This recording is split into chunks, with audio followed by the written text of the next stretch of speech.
خوش آمدید، خیر مکتب ہے آپ سے بھی سامعین ناظرین کا اس قنات پہ۔ آج کے اس ویڈیو میں ہم پڑھیں گے سیمسٹر 1 اردو MSc 1 کی یونٹ 3۔ یونٹ 3 میں ہمیں منشی پریم چند کی افسانہ نگاری پوس کی رات پڑھنی ہے۔ اس کے پہلے ویڈیو میں ہم افسانہ کو تفصیل سے جانے تھے۔ اس ویڈیو میں ہم منشی پریم چند کے افسانہ کا خلاصہ پڑھیں گے۔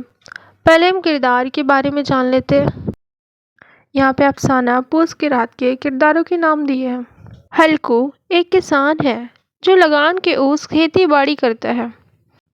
منی ہلکو کی بیوی، فصل کا مالک جس کے کھیت میں ہلکو کام کرتا تھا۔ جبرا ہلکو کا کتا۔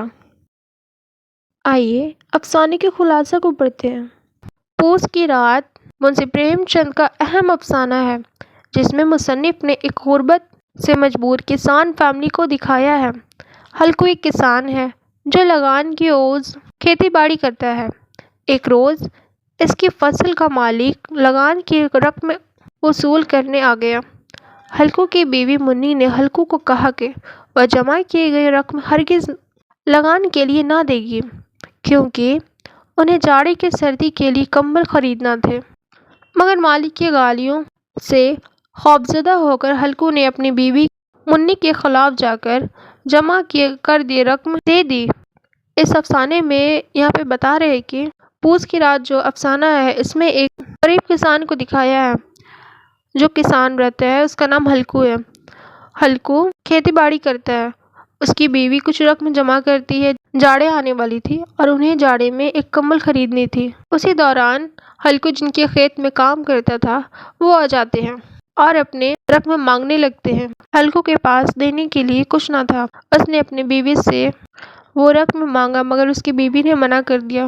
پھر بھی اپنی بیوی کے خلاف جا کر کھیت کے مالک کو اس کا وہ رقم ادا کر دیا۔ آگے دیکھتے ہیں کیا لکھا ہے۔ اب رات ہلکو فصل کی حفاظت کے لیے کھیت جا پہنچا جہاں اس کا سردی سے برا حال تھا۔ اس کے ساتھ ساتھ اس کا کتا جبرا بھی موجود تھا۔ یہاں پہ دیکھیں بتا رہا ہے ہلکو جو ہے اپنی فصل کی حفاظت کرنے کے لیے کھیت چلا گیا اور اپنے ساتھ اپنے کتے کو لیتے گیا۔ وہاں پہ ٹھنڈ بھی بہت تھی، ہلکو کو وہاں پہ ٹھنڈ بھی بہت لگ رہی تھی۔ پوس کی اندھیری رات میں جبرا اور ہلکو شدید ٹھنڈ سے ٹھٹھر رہے تھے۔ پوس کی رات یعنی اوس کی رات، شبنم کی رات، آسمان سے جب ہر طرف کوہرا ہی کوہرا چھا جاتا ہے۔ اس ٹھنڈ میں جبرا اور ہلکو کھیت میں تنہا تھے اور ٹھنڈ سے ٹھٹھر رہے تھے۔ ہلکو اپنی پرانی چادر اوڑھے سردی سے کانپ رہا تھا جبکہ جبرا پیٹھ میں منہ ڈالے سردی کے مارے کو کو کر رہا تھا۔ اس شدید ٹھنڈ کے باعث ہلکو جبرا کی پیٹھ سہلانے پر مجبور ہو گیا۔ جب سردی کی یہ شدید ان کی برداشت سے باہر ہو گئی تو ہلکو نے جبرا سے کہا کہ آؤ آگ تاپتے ہیں۔ اب ہلکو اپنے کتا کے ساتھ آگ تاپنے لگا۔ سردی سے بچنے کے لیے ہلکو نے یہ تدبیر کی کہ ڈھیر ساری پتیاں اور مٹروں کو کھڑے کیے گئے، ڈھیر کو آگ دکھا کر آگ کا الاؤ روشن کیا اور باقی کی رات اسے تاپتے ہوئے گزاری۔ یہاں پہ دکھا رہا ہے کہ ہلکو اور اس کا کتا جب ٹھنڈ بڑھ گئی تو آگ جلائے اور اسی کو تاپتے رہے۔ آگ تاپتے تاپتے ہی ہلکو کی آنکھ لگ گئی۔ اچانک سے اسے آواز سنائی دی کہ کھیت میں کچھ جانور آ گھسے ہیں مگر آگ کی تپش نے اسے اٹھنے نہ دیا۔